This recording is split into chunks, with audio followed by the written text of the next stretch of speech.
Hello, hello! Good day mga ka-cutie! Nagbabalik na naman yung cute na cocinera. So for today's video, magluluto ako ng pork hamonado. First time ko tong lulutuin and ang gagamitin ko is pork shoulder. Ayan, binoise over ko na kasi akala ko naka-record or naka-on yung aking mic, mini mic, pero hindi pala. So ayan, wala siyang boses, no? So balik tayo sa ating niluluto.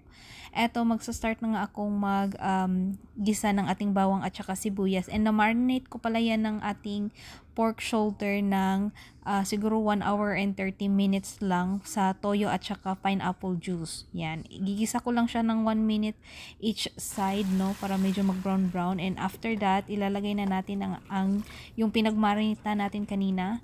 And maglalagay din ako ng water kasi nga palalambutin natin to. Mas maganda kung marami, but yun, isang baso lang muna ng tubig and naglagay na ako ng nor pork cubes. After 10 minutes, ayan, nagdagdag ako ng pineapple juice. Galing yan doon sa aking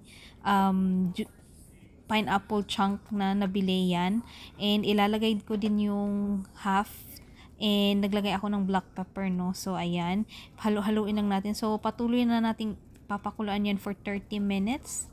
And, ayan. After 30 minutes, yan na yung itsura niya. Medium heat lang yung ginamit ko.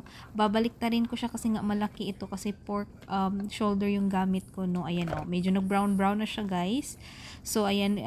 Lalagyan ko lang siya ng juice each, no? So, para maglagay din yung lasa dyan. And after that, maglalagay na ako ng itong pineapple juice na bilog.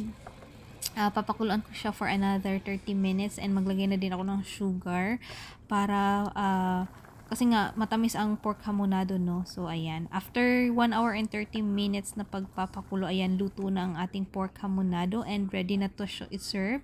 Napakasarap na, guys, and easy lang siya gawin pala. So ayan, let's eat, everyone.